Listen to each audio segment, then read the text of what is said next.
Welcome to You Have a Collect Call from. We're currently waiting for our guest to join us. Just give us a moment, and he should be calling me any moment now, and we'll go ahead and get this on the road.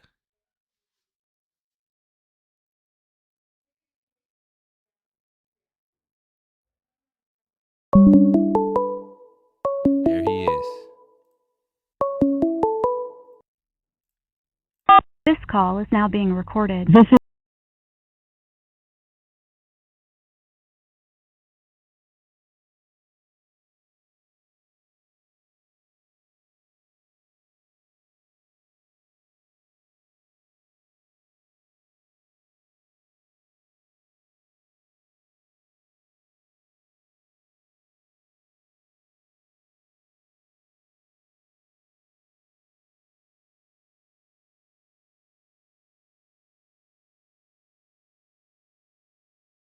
Join.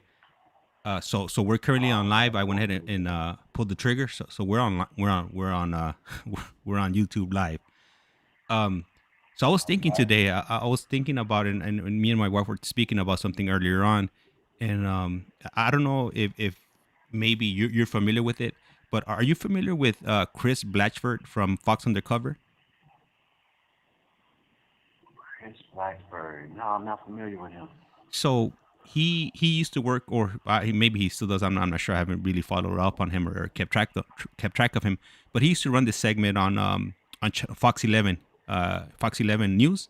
It was called Fox Undercover, and they used to do like little exposés at the time. Like I remember them doing some like certain taggers like Chaka, and then there was like party crews going on at the time, and then like then they started like gang wars, and then another one. Oh wait, you're talking about this is like you're talking about like back in like 92, Oh 90, yeah, yeah, 93. yeah. I'm talking about way Yeah, back then. Yeah. yeah, Okay, okay. yeah. Okay. Yeah, I remember when they showed like the shootout in was it Glendale in the Are you talking pool about hall back in the the day? Asian? Oh no, yeah. That was the Asian boys. I think it Yeah, was. Yeah. yeah, Uh huh.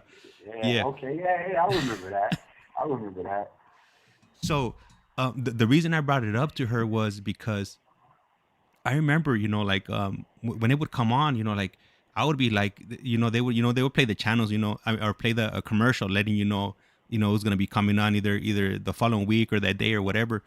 And me as a kid, I would be like all eyes, just waiting for it, to come on, whatever it was.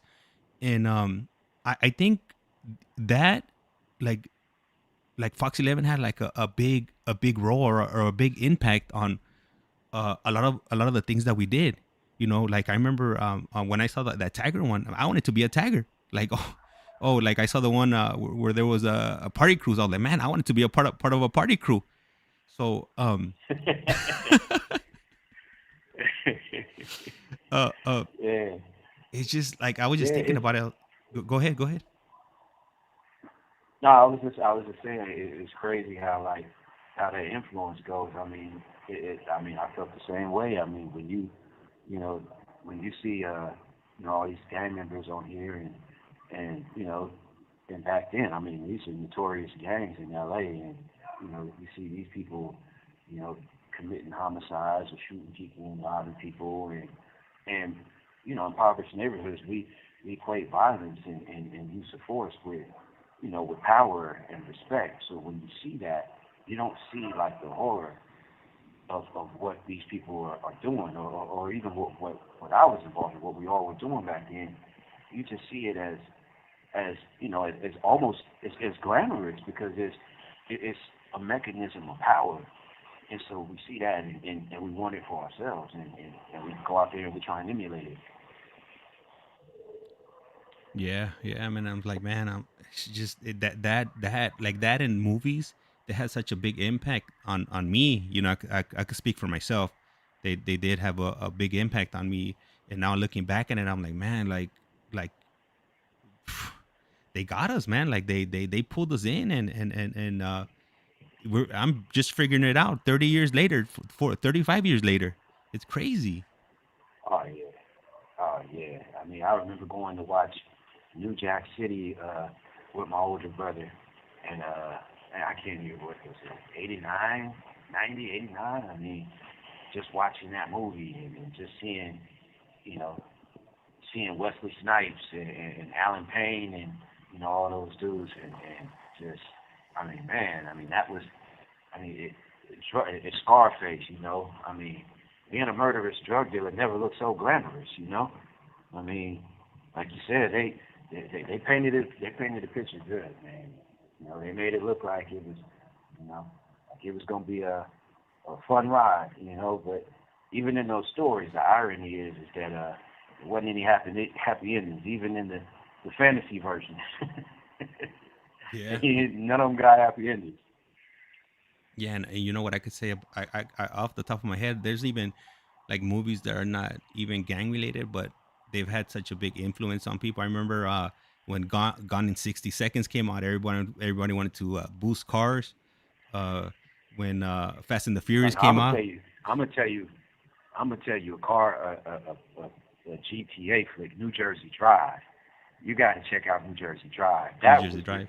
That was the car stealing flick. New Jersey Drive. That was it right there. I'm gonna have to check that out.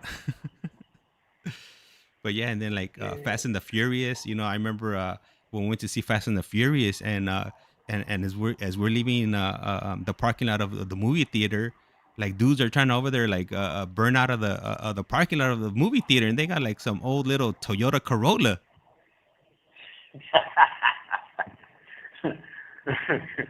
Trying to ghost ride their Honda. Huh? Yeah, yeah, yeah. I remember we went to see Fast Yeah. and the Furious. Yeah, I think movies and music they play, they have a huge impact on society. But I mean at the same time they're reflections of society.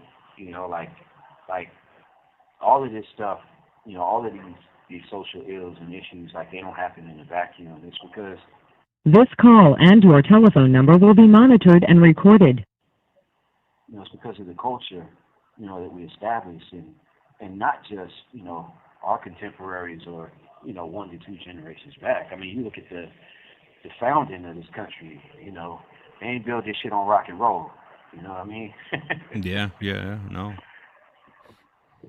they built it on everybody's back, everybody else's back, hard work.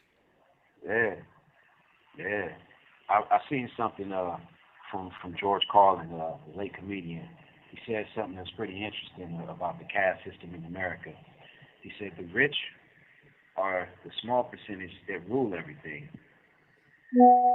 and the middle class are the people who do all the work, and the poor are there to scare the shit out of the middle class.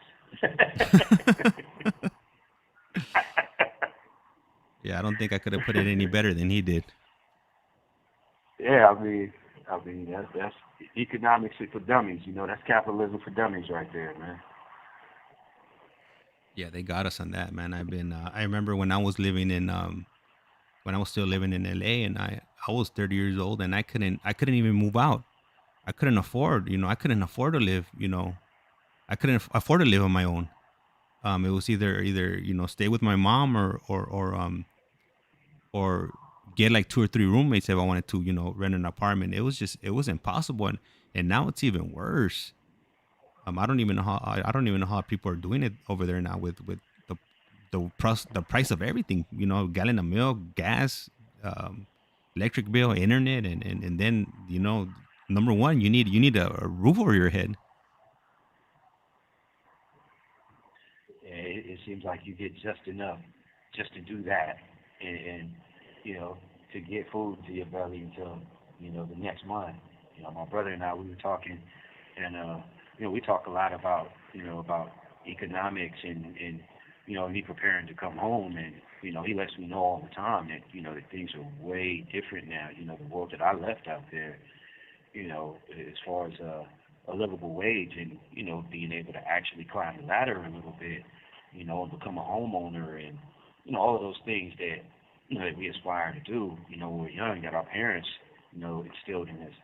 Like that dream is slowly dissipating and vanishing, and yeah, he was telling me about an apartment we used to live in Panorama City in the Valley, and I think it was maybe like almost $900 when we lived there, and he was telling me like it's almost $2,000, you know. And I mean, it's not like it's not a cool building. Yeah, no, yeah, I mean, it's bad out there. yeah, so yeah, a lot of us in here, we have, you know, we a lot of us we have anxiety about coming home is, you know, and being able to re-enter the workforce, and that's why so many of us, particularly lifers, are so, you know, so busy with vocational courses or certifications. You have the offender mentor certification program to become an alcohol drug counselor, and you know, college, and all of these things that are, you know, that we have at our disposal now that even just 8 years ago that we didn't have. And yeah, all of us are, you know, we're aware of it. You know, there's a lot of angst, but we're doing the work to make sure when we come home, we can, you know, we can make an impact.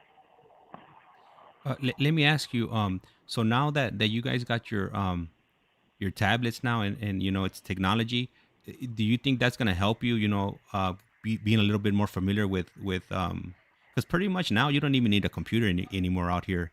As long as you got your cell phone does everything now. So um with you guys having tablets now, is that helping you? Do you think it's going to help you, when you come home, to be able to navigate a cell phone, and being able, be able to use apps and download apps, and pretty much just do your daily activities through your phone? Because now everything is online. Your banking is online. You got your email, you got your text messaging, and if you need to call somebody, or do a video chat, you can do it through your phone. You can even, they got apps to like create logos, and it's just like there's an endless sea of different apps that you could use to do all types of different things. So do you feel like that, having that tablet there right now is going to help you? It's kind of preparing you, to be able to use a phone when you come home. Um, I think there are some similarities. There are some parallels. Definitely with the messaging app in particular. I mean, essentially it's like texting. I mean, I got out of corporate shoe in 2013, and I was in Kern Valley from 2013 till probably October 2017. And during that time, I got caught with four phones up there, so I had a couple of smartphones up there. Hmm. And in truth, I mean, that was more uh, more of a, you know, tutelage than this tablet is. But I mean, I definitely, I believe that it's going to help people prepare just the mechanics of using the touch screen and logging in and out of the apps, and because essentially, you know, I taught myself how to use it, and you know, through asking friends and family members, I think that it will make an easier transition using this tablet as opposed to using just a payphone on the wall, you know, and paroling into society and having a smartphone put in your hands. I mean, This call and your telephone number will be monitored and recorded. when I first got to the yard in Kern Valley, somebody had sent me the phone over, and I spent 5 minutes over there before I shot a kite back over there. A kite is for people who don't know, is a note, and I shot my line back over there. A line is some thread woven together so you can sling it and get to place from place, transport stuff. So I sent him a kite back over there, and I asked him like, how do you turn this phone on? Like I didn't even know how to turn the phone on, you know. So I mean, I think this will definitely help. It'll help people get familiar with just the, like I said, just the mechanics, the touch screen going in and out of the app. So I mean, I don't think it'll be that much more difficult for somebody to make the transition to a smartphone in society. And let me ask you, what else can you do with those tablets? Like, can you watch movies, and or what apps, or what's pre-installed there that's okay by the CDC, that that you could use on there, besides like the messaging and the video calls and movies? Is there anything else pre-installed that you could use? We have they have audio books. We have free audio books on there, which is pretty cool. The the library could be a little bit bigger, but I mean, hey, we have audio books. We actually have the Calm app on here, which I've kind of become a junkie for when I do my homework, where you can put it on, and you know, you put the little screen setting. It could be a beach with, you know, with the sound, or you know, You have 60 seconds remaining. just anything. I throw it on and hook it up to my boombox, and I write, I do homework or whatever. That's pretty cool. We have a news app where you don't get the videos, but it's like a browser. And like say you go on MSNBC, CBS News, TMZ, ESPN, sports, whatever. And you go on there, you read stories, add pictures or whatever. We have a music app with an app called Stingray, where you can go on there and look up any band, any genre, any group, and listen to the music. So there's quite a few things on here actually. They have like games that you can play on here. If there's a game app, there's so many things you can do on here. That sounds pretty cool. I mean, man, if I was there, I mean, it's better than not having anything. So yeah, I think that it helps out, and that's pretty cool. That calming app. What does it just play like soothing sounds? All right, so the call just came to an end, and he should be calling us back shortly. Just please be patient while he calls us back, and we'll go ahead and get on with the show. And don't forget, for those of you that are listening to us live, or if you're listening to this after it's archived on YouTube, feel free to ask any questions. If you have any questions and you're curious, just go ahead and drop a message on the chat, and then I'll go ahead and read it off to him.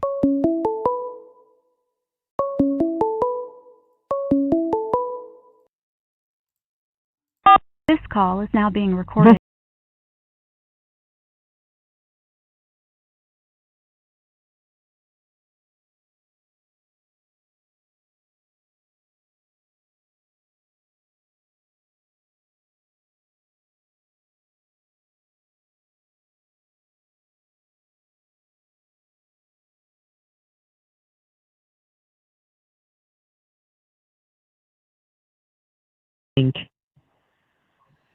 Hey, hi Silas. Thanks for calling us back. So what I was trying to ask before we got cut off, I was asking about the soothing app that you were speaking about. Is it what does it play like soothing sounds that help you like concentrate or fall asleep and whatnot? Oh yeah, like I play it going to sleep every single night. Yeah, so I mean it's just relaxing. Sometimes I turn it on and just sit here and close my eyes and lay in bed and just just zone out and conceptualize and everything. It's pretty cool actually. It's a pretty cool tool. Also, what I wanted to mention before we move on is they also have the Title 15, which is the CDCR departmental rule book with every policy in there, every rule, the operational procedure handbook, the OP, which is specific to an institution, the institution you're at, and they have LexisNexis, which is you know the law library online where you can look up cases, shepherdize cases, and so I mean you can actually go on here and find cases in your cell. You don't have to go to the law library anymore, except probably to get like a hard copy. So I mean I don't want to leave out the most important things on there, which is actually you know you know a mechanism for transforming your situation in here and at large in society. You know what? I'm glad you brought that up because I wasn't even aware of those apps on the tablet, and that's pretty cool. You know that you know all the rule books, or you know all the rules, and then if you need help with your case, then if you got it at your fingertips, right? Yeah, right there. And you'd be surprised as parliamentarian on the yard, which is essentially legal counsel. You'd be surprised how many people walk around with this thing on the phone, on games, or texting, and ask me about a rule that's in their tablet. Hmm. And can you also like look up like case law, or that's not something that's included in that. Oh no, LexisNexis. You look up case law. You look up. Everybody's waiting on Senate Bill 81. I can go on the tablet right now and look at any Senate bill that's on that's in the pipeline waiting. I can see what the status is on it. I mean, they update it daily. So I mean, it's the real thing. Man, that's incredible right there. Like pretty much like if somebody like took the time to actually go through that, they might be able to come home early. They just have to put the time and the effort instead of playing those games and watching movies, and they focus on that app. Then they could come home. They could come home sooner than later. Yeah, absolutely. I mean, it's important. I mean, and I'm not just talking about if you breaking the rules. I mean, it's important that you know the rules. Period. A buddy of mine, Joe, they placed him in a vocation class, and he doesn't want to be in there. And he's already completed two vocational courses, and he's a college student, so he wants to just focus on attending college. And so he asked me about it, and in the Title 15 it says This call and your telephone number will be monitored and recorded. there's a rule that says that if you've completed a couple of vocations, that you're exempt from any future placement in vocational courses. And so I told him about the rule, and he was like, "Well, I never heard it." And I pulled up my tablet and I showed him, and he was like, "Yeah, I'm gonna write this up." Hmm. So I mean, it's valuable, man. It's valuable to know the rules, man. In order to play the game, you got to know the rules. Absolutely. I just like the streets. It's like if they pull you over and you don't know that you have the right to refuse a search or a search of your car of your person, and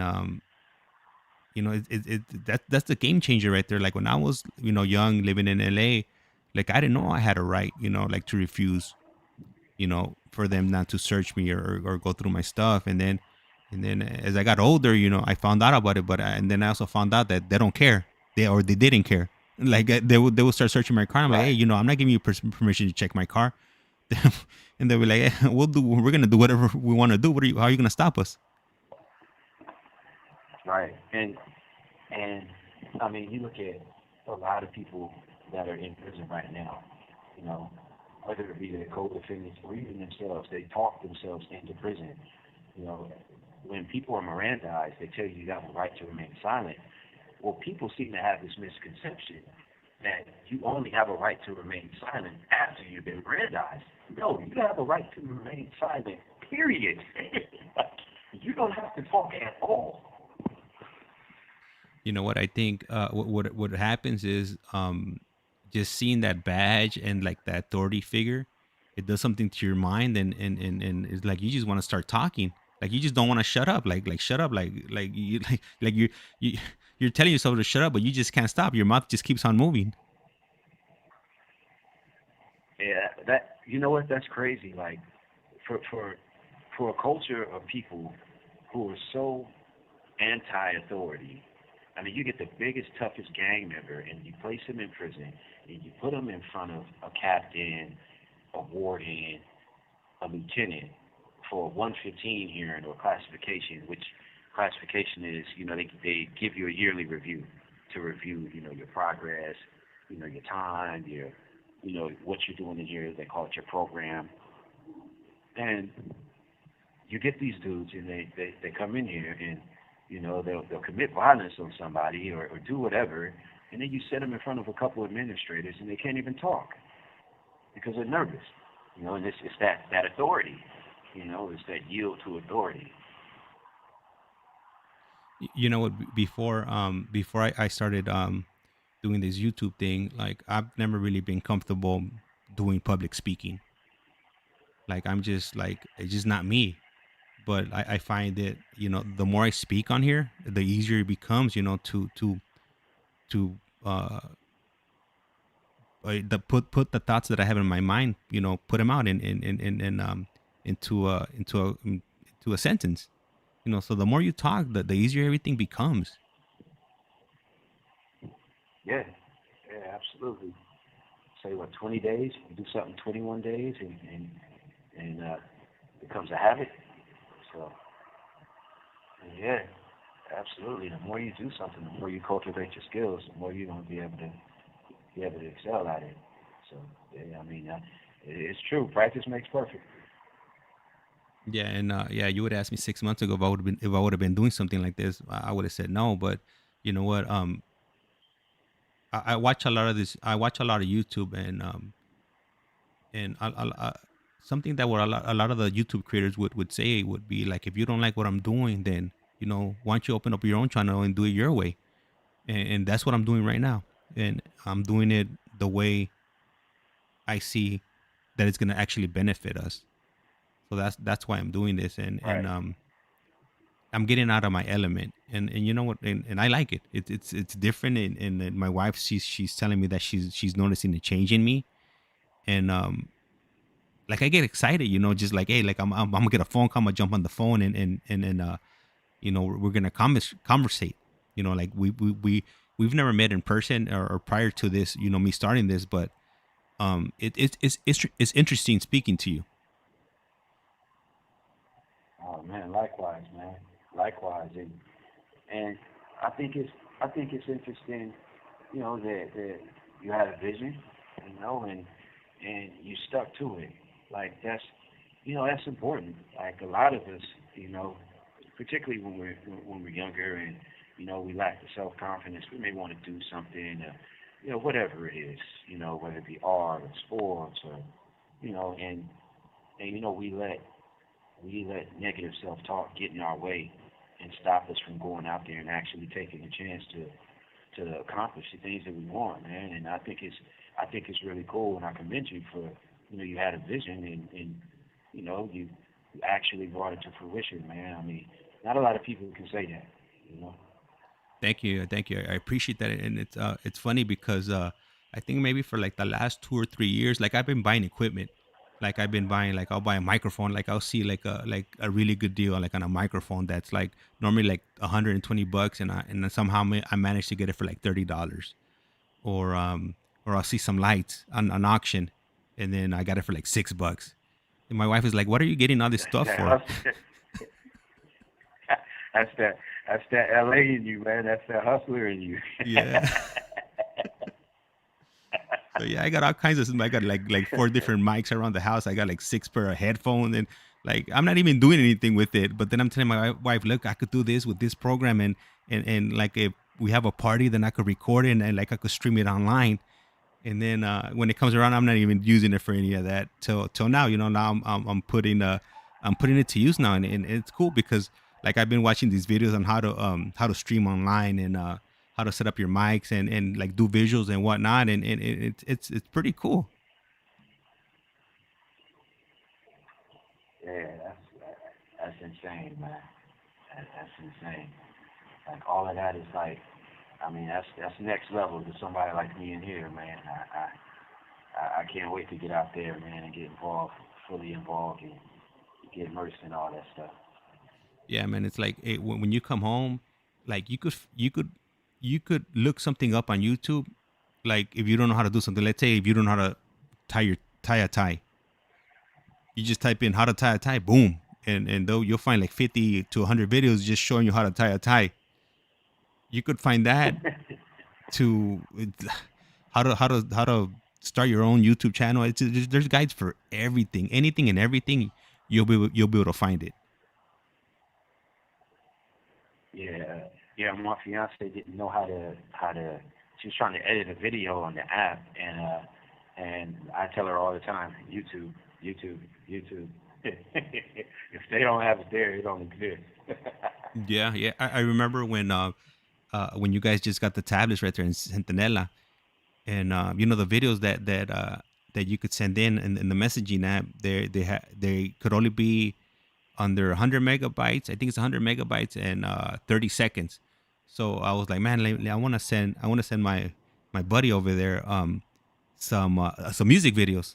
So what I did was I Yeah. looked up for like, I looked up old Bone Thugs and Harmony, like creeping on the come up, a music video, and I chopped it up into 30-second 30-second clips, and I sent them all to him. And I thought that was pretty cool. Yeah, yeah, man. It's amazing, man. I mean, even with these in here, like this is not like an official cell phone, but it like the applications for this is, I mean, it's the only limit really is your imagination. I mean, the conversation that we're having right now is case in point, you know. Absolutely, yeah, yeah. And so last week was the first week that we actually tried it to go. This call and your telephone number will be monitored and recorded. That we went live, and on your video, I think the last time I spoke to you, I think I had mentioned to you that I had hit like over 1,000 views. Well, right now it's up to 1,700 views on the first live we did. Wow. That's pretty cool. That's pretty cool, man. Yeah, I mean, like, Wow, that's unbelievable. yeah. So like whatever, like it's cool because like you get to share your experiences with people that never they've never been in a situation that like the one you're in right now, or you also get to share your experiences with people that have been in your experience or in the same type of situation you're currently in right now, or somebody that's gonna go or thinking about it, or heading down that road, and you can actually like give them the heads up before they go all the way, or they dedicate themselves. Yeah, I think it's impactful hearing from somebody that comes from the same background as you. I mean, when I was in camp, when I was 16, I was in camp, You have 60 seconds remaining.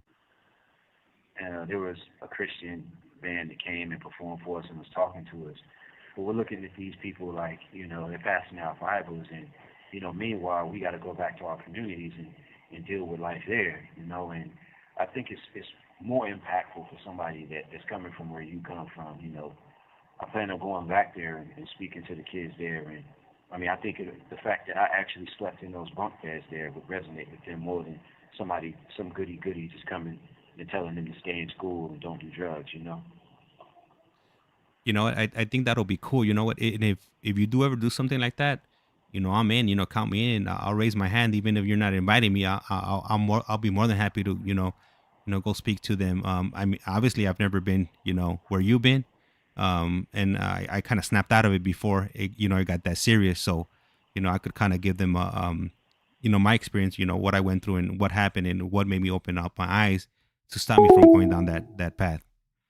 All right, so the 15 minutes are up, and he'll go ahead and give us a call back in a few moments or so. I just want to throw it out again. If you are listening, if you have any questions, feel free to ask, and he'll go ahead and answer the question to the best of his ability, and if it's something that I can answer, I'll be more than happy to throw my 2 cents in.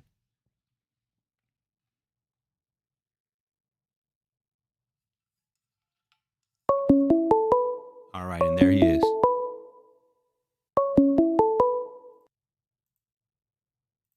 This call is now being recorded.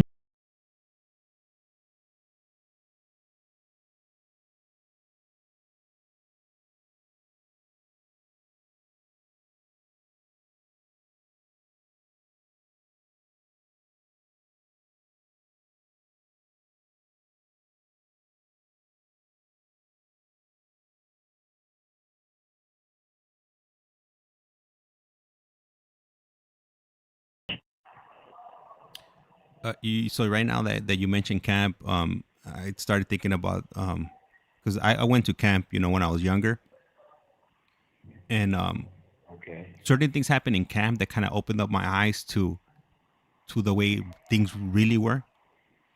And one of those experiences that I could think back to was for whatever reason when I was in camp, I wasn't really liked. Um, and I think one of the main reasons I think that was just because the way I carried myself, and I didn't gangbang, so I was a bit different, when it came to that, because a majority of people that were in camp, they either they were gang banging, they claimed to bang, or they would back up a neighborhood. And Right.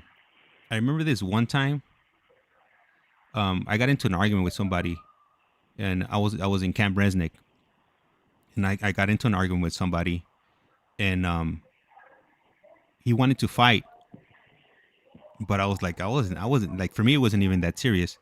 So this other dude I used to hang around with ended up taking that fade for me. He was like, "You don't want to get down, but I'll get down with him." And so the staff had walked away, like, and you remember in camp Challenger, like in the day room, it was like half a wall, and then there was like the tables where you could Oh sit down, yeah. like those metal tables. So Right. um Separating the day room from the bunks. yeah, yeah. So they started getting down, but they were getting down on their knees. They were fighting on their knees. So then I don't know what got into me, but I ended up getting involved, and we ended up jumping this dude. All right, and so whatever the issue happened, and then everybody was like, "Hey, that the staff is here." So everybody broke it up. The staff came out. He knew something had happened, but he didn't know exactly what had happened. So he was like, you know what? I know something happened, but I'm gonna let it go because I shouldn't have left you guys alone. That's on me. Like I should have known better than to walk away. So I'm like, cool. Like everything's nice. Like he's not making an issue about it. Oh boy, was I wrong. Um, so a few days later, um, like these so-called gangsters, they went and they started complaining to their probation officer, to their caseload, that I had got involved in Uh, something, and that they didn't do anything about it. And then some other kids went to tell their parents.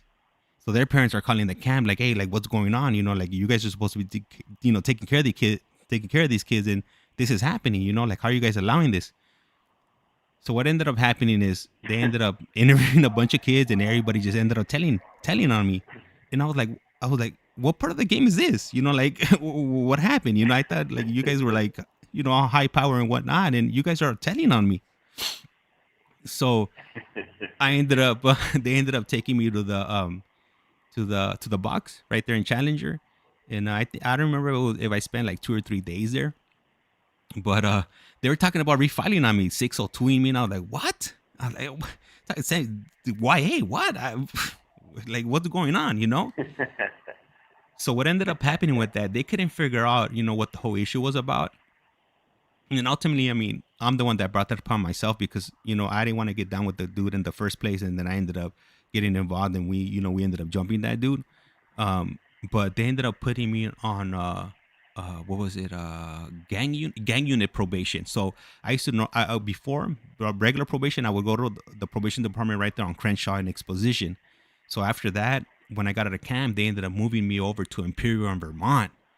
So and then so the reason they put me on the gang probation because they couldn't figure out what happened, because I wasn't one of the kids that like I wasn't known, to get in trouble, and so he couldn't figure out what was going on. So he assumed that I got jumped into a neighborhood while I was in camp. That's the only thing they could come up with. They were like, it doesn't make any sense. Like, and then I was like, and I'm like, whatever, So I come home and I'm on gang unit probation. yeah, Yeah. I was in Challenger back in December '93 and January '94. I was actually in there during the Northridge quake. And back then, you had what's it? It was Smith, Scobie, and then Resnick. Yeah, But that's back correct. then, the girls offenders, they were in Resnick, and so we'd be in the day room, and then they'd be out there at yard by themselves. But when we went to yard with it'd be Smith and Scobie together, and I stayed there. I actually went to Camp Gonzalez from right there. Yeah, camp was an interesting experience for me. I spent what like 7.5 months in camp, and it was. I mean, obviously I got into fights. I was a young gang member, so I got into fights like every kid did. But it really, I don't know. It kind of had the opposite effect on me because when I went to camp, the only thing that I actually learned from the experience was that I could do time. That if it was absolutely necessary, that if I got caught, that I could do time. I could do it. You know what? And it's funny you mentioned that. Oh, well, so I want to say one thing before I say what I say. So I was there in '97. I was in Camp Resnick, and there was no girls there. I didn't. There was no girls whatsoever in Challenger. All right, and then what was that? What was the last thing you just said? I totally slipped my mind what I was about to say. Just about me realizing that I had the Oh, ability in okay. me to do time if I had to. Okay, yeah. So my train of thought just came back. So it's funny you say that because I've had conversations like that with my friends, And then we'll say the same thing, like, yeah, like, if I need to do time, I could do time. Do I want to do time? Hell no. But if I need to sit down, then I could. And it's funny that Yeah, I hear you say that. yeah. It just, it just, I mean, first of all, after I've been in here 22 and a half years on, on this, on my life crime right now, and I've got 7.5 years in ASEG and in the shoe under my belt, and the one thing that I found is that left with no other choice, you would be amazed at what the human spirit could endure. A lot of people say, "Well, I could never do that. I could never go to jail. I could never do." But the the human instinct for survival is probably one of the strongest things in the universe. And left with no other, This call and your telephone number will be monitored and recorded. most individuals, they won't break. They'll endure and they'll be stronger for it. Now, granted, I've been incarcerated with some people. One of my neighbors in Corporate Shoe, he hung himself.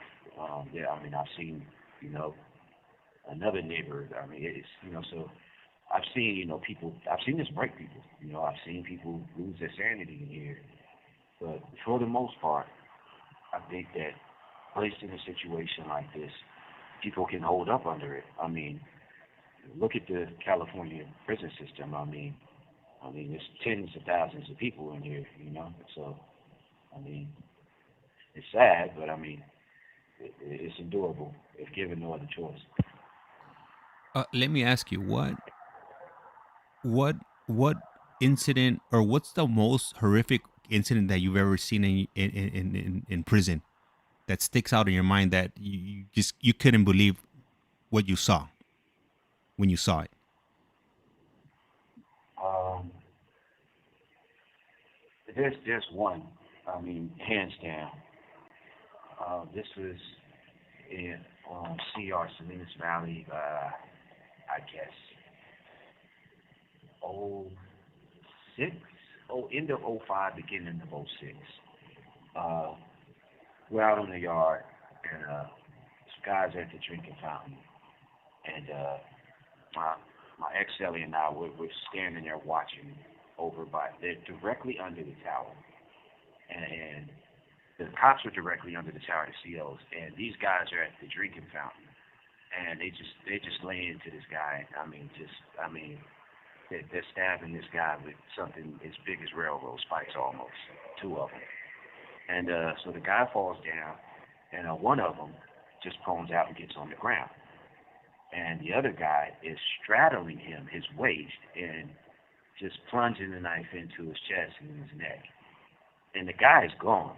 It's over, and he's still going, and they hit this guy for at least 20 to 25 seconds before the officers even saw. So by the time they looked over there and saw and called the yard down, it's over. He's done. His arms are at his side. He's not trying to, glance the blows and put his hands up. He's just, it's over. And so they run over there. They shoot the tear gas. They spray, and so this is back in now when they put the yard down, you sit down. You sit down on your butt on the yard. But this is back when you lay flat down, face down on the ground.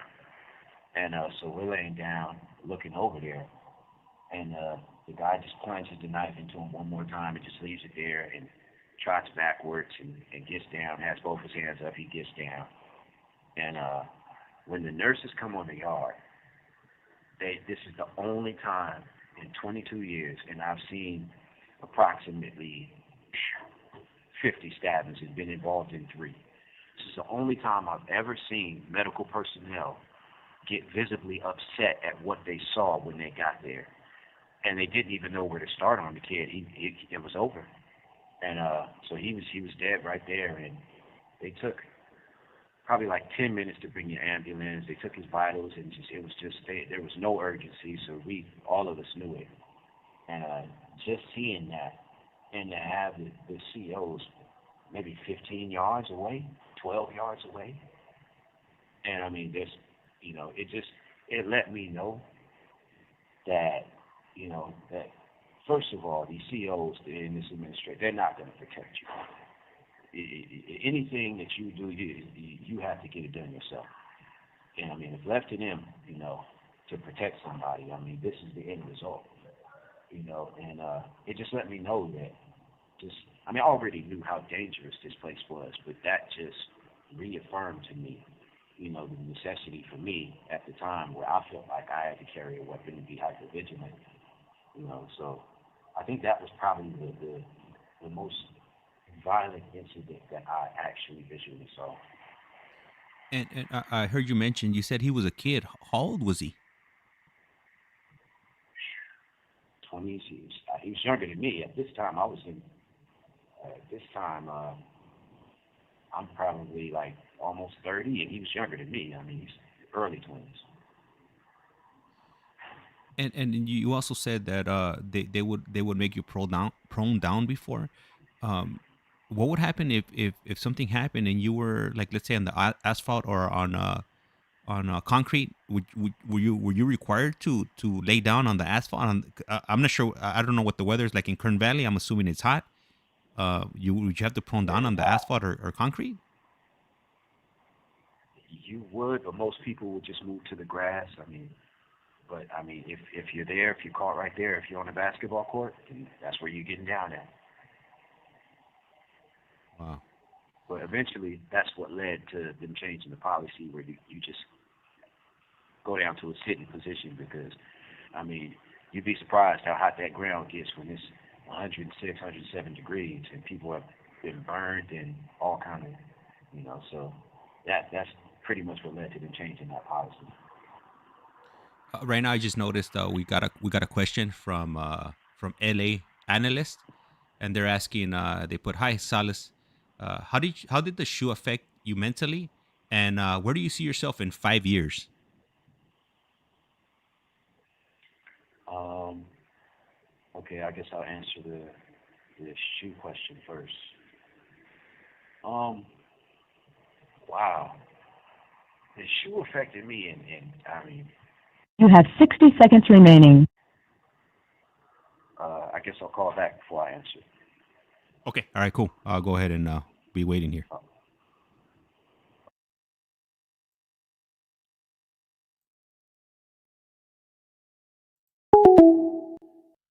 Okay, ladies and gentlemen, while we wait for Silas to give us a call back, always remember that if you have any questions, feel free to type them up in the chat, and I'll go ahead and ask him as soon as I notice the question, and then he'll go ahead and answer your question.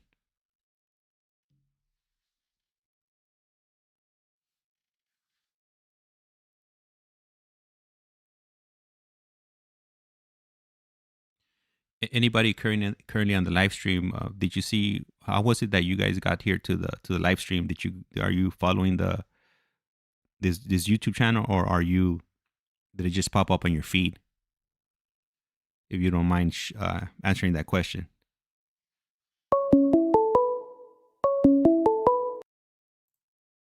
This call is now being recorded. I hung up. I guess he'll be calling back. Sometimes they have issues with the tablets and whatnot. They're running off of Wi-Fi, and I don't think they're the greatest tablets they have over there. So sometimes they'll have some issues. So he'll go ahead and call back as soon as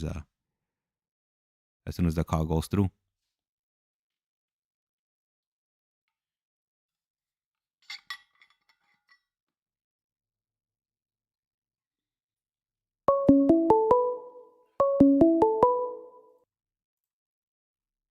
This call is now being This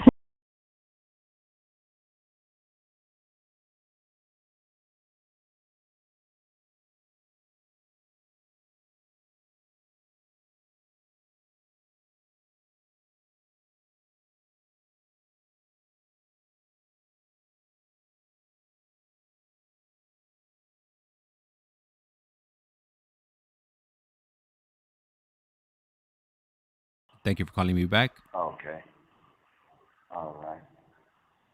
Um, Yeah, I think it was where were we? We were talking about the two questions. Um,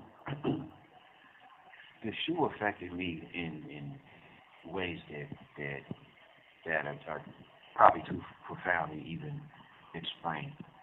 Um, it was one of the most humbling and humiliating experiences of my life. Um, there's everything is controlled movement.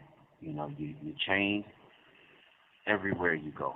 You're basically escorted from one cage to the next, whether it be, you know, your cell, a yard cage, which is pretty much a dog kennel cage, a giant kennel cage with a toilet and sink, medical, you put in the cage before you go see the doctor, visiting, you know, you walk handcuffed and they open the tray slot to uncuff you so you can get on the phone and talk to your loved ones through glass for an hour in another cage. Just the sensory deprivation of being locked away and shut off from the rest of the world.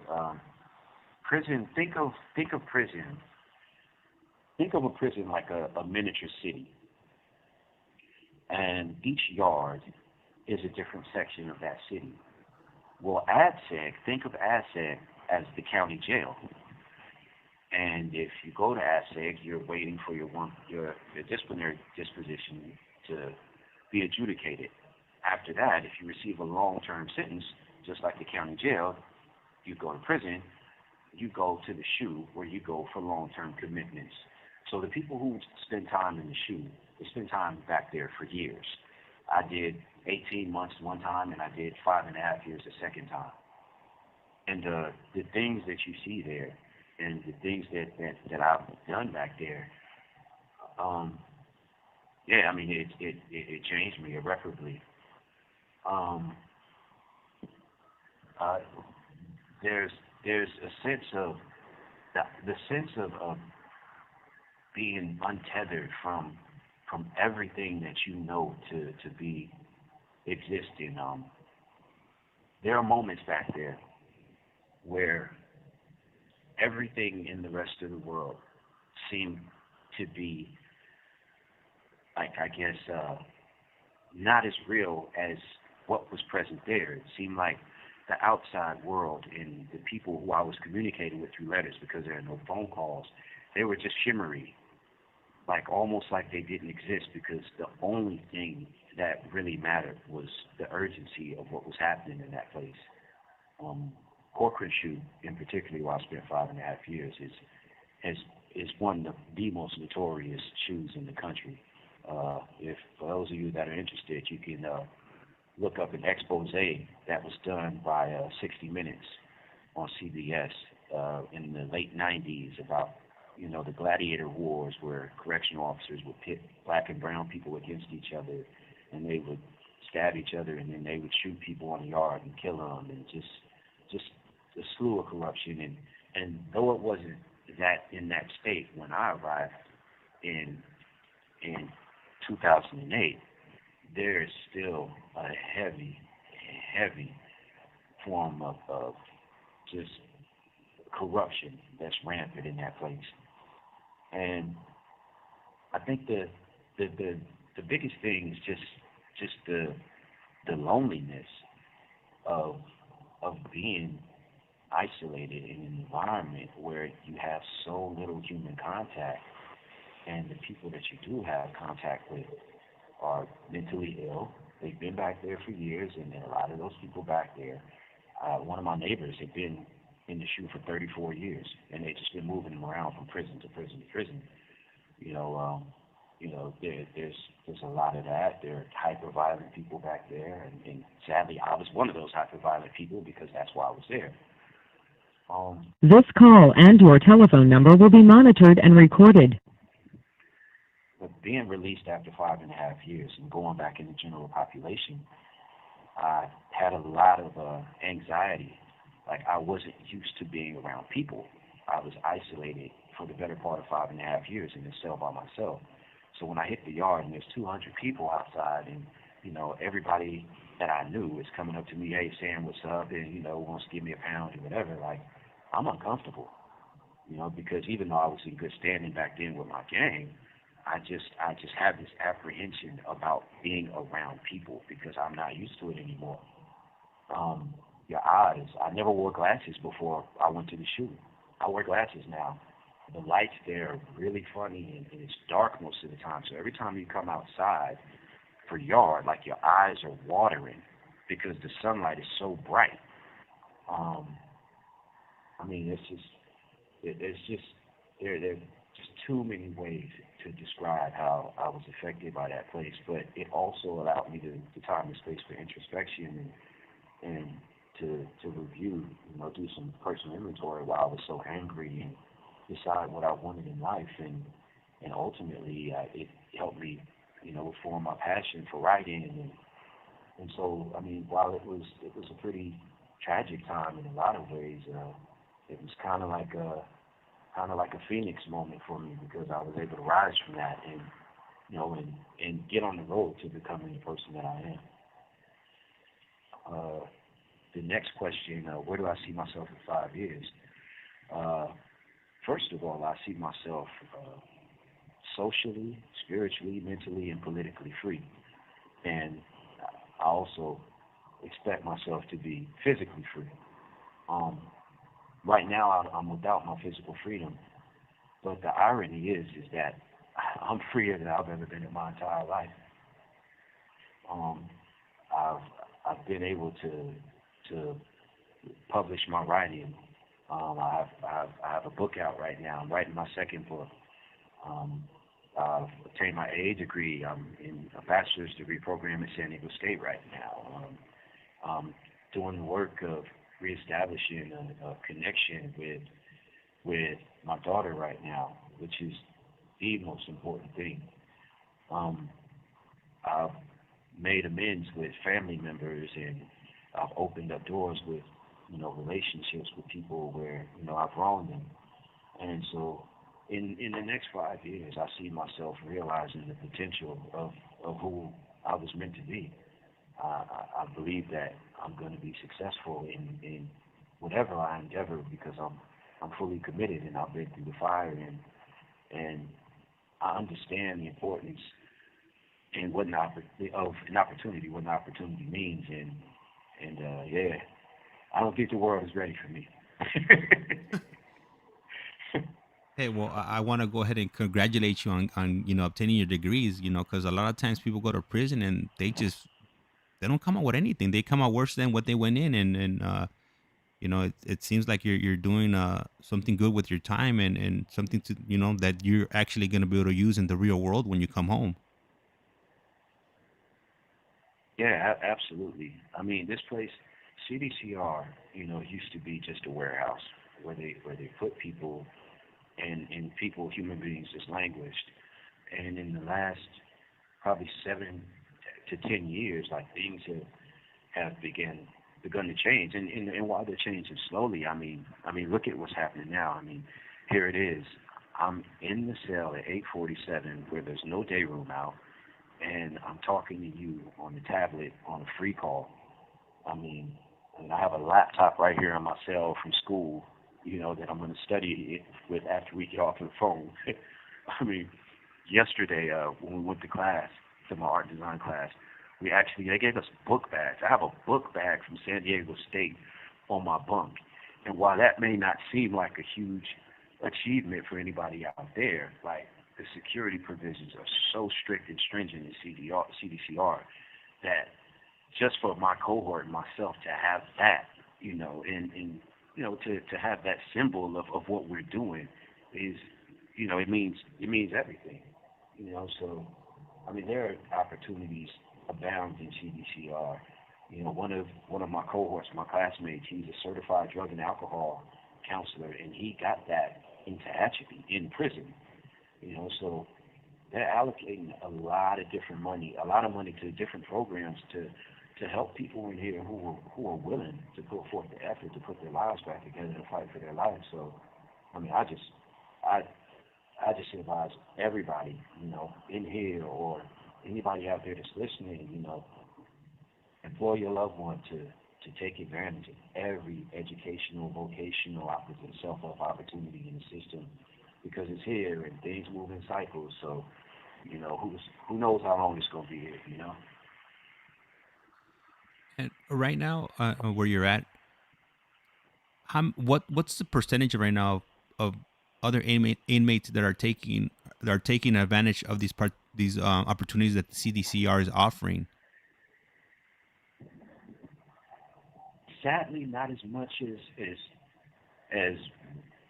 myself as a resident would like to see. I'm in self-help groups. I'm in one, two, three, four different self-help groups for, and it's the same individuals. You see the same people in all of these groups, and most of these people they're in Volt. They're taking Volt classes. They're taking college classes. It's the same group of us. I mean, it fluctuates. Because particularly this yard is a place of transition. It's a heavy turnover yard. People are constantly going home or getting transferred. So, that could be a part of it as well. But there's a small This call and your telephone number will be monitored and recorded. who are actually taking advantage of these classes, and I don't think it's a coincidence that Ricky, Jesse, Richard, Paolo, that these people are the ones that you're speaking to. So you guys are those are the same five faces that you see every time you're having a group or a session, right? Every place I go to a group, I see Richard. I go to a group, I see Jesse. I'm in college, I see Jesse. Like it's the same. It's the same usual suspects in here. And as far as the college classes, how do those work? Like, does somebody come out from outside, or is it like through the mail, or how is it exactly? How does it work? Well, Coastline Community College's correspondence through the mail. Imperial Valley College, which I graduated from, is on site. So you actually have the professors that come to the education department and you go into class. Actually, my political science professor was Tomas Oliva, who was a city councilman for El Centro and later was the mayor. So we're not getting lightweights up in here. Yeah. And with San Diego State, it's on site. The professors come up here, and we go to class. From Monday through Thursday, 2 to 5. I'm not in prison. I'm in college. That's I'm sure it's something. I'm pretty sure something that you look forward to, because I know I would be looking forward to escaping prison for at least a few hours, either a week or a day. Absolutely, man. Absolutely. And it's a good preparation. It's taught me, work ethic. It's taught me perseverance. All of the things that we're learning in here, they translate. Because everything is relative. Yeah, yeah. I know. We're getting short on the. I know she's about to announce the 60-second cutoff time, and we've been on for about a little bit over an hour now. I'm gonna go ahead and after she announces, we'll go ahead and end the stream.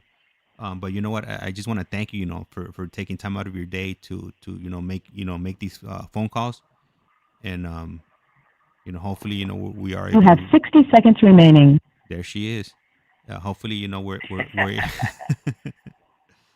hopefully we're able to reach somebody, and we're able to, you know, um, get them to change their mindset and take down or go down a different path than what they're currently on, or even before they start, they listen to these. Absolutely, man. I thank you for your time, man, and all of us, man. We appreciate everything you're doing in here, man. And keep going, man. It makes a difference, man. It's going to affect change. Yeah, well, yeah. Thank you. I appreciate it, and for anybody listening, I still have two interviews that I still haven't released yet with Salas. I should be releasing them within the next day or so, and it should be part 11 and part 12. And once I upload those, then we'll continue with the rest of his journey through the CDCR, and how he ended up where he's at now, and making striving for success right now. All right, so the call got cut, and I really appreciate you guys tuning in. And till next time, it'll probably be tomorrow that I do another live. And just don't forget to hit the notification bell if you want to be notified whenever one of these lives go up. Thank you, and have a good night.